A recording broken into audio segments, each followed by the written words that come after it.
Idea forge IPO drone बनाने वाली company है, एक्साइटमेंट भी है थोड़ा बाजार में, आपने बात भी करी थी, बताएं।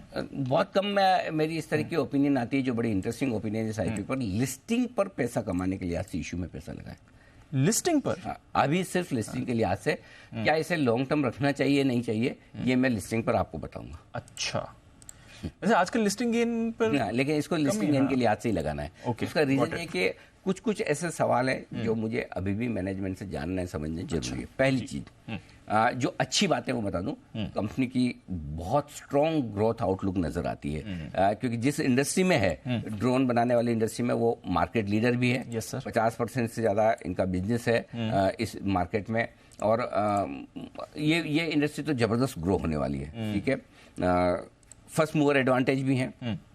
आईपीओ के पहले जो भी प्री आईपीओ इन्वेस्टर्स आए हैं, चाहे वो एफआईएस की तरफ से हो, चाहे लोकल फंड्स आए, फिल्म मोतीलाल वगैरह ये सब हो, बढ़िया इन्वेस्टर्स आए इनके पास, और अच्छी प्राइस पर आए, अच्छी प्राइस पर। तो प्राइस भी अच्छी दी है उन्होंने, और वो भी आए अच्छे आए। तो एक वो आईपीओ के पहले अच्छे इन्वेस्टर्स इनमें आए, और दूसरा है कि एंकर बुक जो भी बनकर आई है, एंकर बुक में भी नाम बहुत अच्छे हैं। तो लगभग सारे नाम एंकर बुक में जो बड़े इंप्रेसिव है। इसका मतलब है कि बड़े इन्वेस्टर्स का भरोसा इस कंपनी पर है, इसमें कोई डाउट नहीं, क्योंकि बिजनेस ऐसा है, नए जमाने का बिजनेस है, फैंसी बिजनेस है, फर्स्ट मूवर एडवांटेज है, यंग प्रोमोटर्स है, लंबा समय इनके पास है, टेक्नोलॉजी की समझ है, ये सारे इनके पॉजिटिव्स है।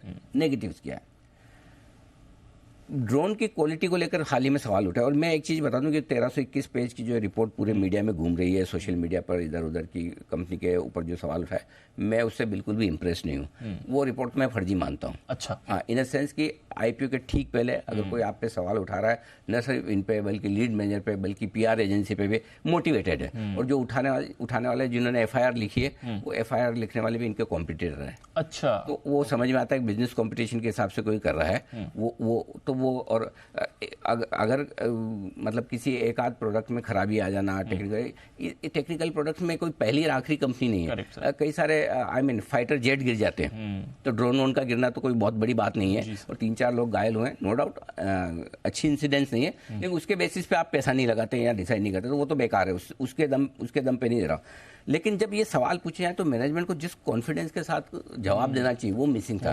मैं बेनिफिट ऑफ डाउट दूंगा कि फर्स्ट जनरेशन एंटरप्रेन्योर है, 40 साल के हैं एंटरप्रेन्योर, मीडिया से उनका बातचीत करने का अनुभव नहीं होता, इसलिए वो और डर के भी रहते हैं। लीड मैनेजर डरा के भी रखते हैं, कोई पूछे तो बताना मत, बोलना मत, सेबी के नियमों में आ जाओगे, फॉरवर्ड लुकिंग नहीं। हाँ, तो वो थोड़ा हो सकता है, बट थोड़ा और मैनेजमेंट को कॉन्फिडेंट होना चाहिए, हाँ हम अच्छा बनाते हैं, कोई डरने की जरूरत नहीं, और थोड़ा बहुत तो इशू होते हैं, तो वो एक चीज।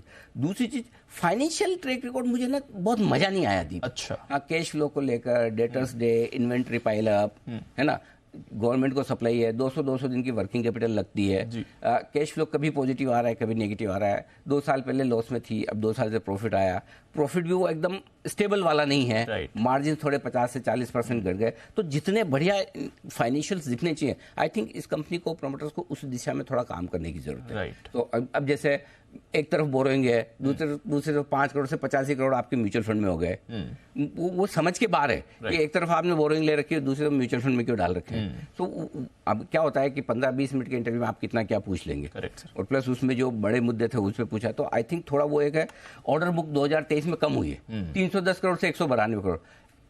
ऐसी कंपनी की ऑर्डर बुक कम कैसे हो सकती है, और बढ़नी चाहिए, तो वो थोड़ा सा समझने वाली चीज है। इसके अलावा वर्किंग कैपिटल की जरूरत तो ज्यादा है ही है। वैल्यूशंस जो है वो रीजनेबल है, एडजस्टेड ऐसे पी देखेंगे 80 का पी बहुत महंगा नजर आएगा, एडजस्टेड बेसिस पे देखेंगे ईसोप्स को हटाकर तो 50 का पी है, लेकिन आगे कितने ईसोप्स आएंगे पता नहीं, बार बार खर्चा आएगा नहीं आएगा पता नहीं। सो बहुत सारे सवाल ऐसे हैं जिनके जवाब अभी तक है नहीं हमारे पास में। ठीक है, सो इसलिए न बहुत सस्ता है न बहुत महंगा है, ठीक ठाक वैल्यूशन है, और लिस्टिंग ऊपर होगी फिर तो महंगा हो ही जाएगा। इसलिए मैंने कहा सिर्फ लिस्टिंग गेन के लिए पैसा लगे, सिर्फ लिस्टिंग गेन, उसके बाद डिसाइड करें, उसके बाद हम डिसाइड करेंगे। एक्सपेंसिव भी है बाजार को लग रहा है। देखो, आप ईसोप्स को हटा के देखेंगे तो रीजनेबल है, 50 का मल्टीपल ज्यादा नहीं है इस तरह की कंपनी के। ईसोप्स को हटाकर नहीं देखेंगे, स्टैंड डाउन देखेंगे तो 80 का मल्टीपल जो ज्यादा दिखता है। जी, समझ गया। हाँ, सो अब वो ईसोप्स हर साल आएंगे कि नहीं आएंगे पता नहीं ना।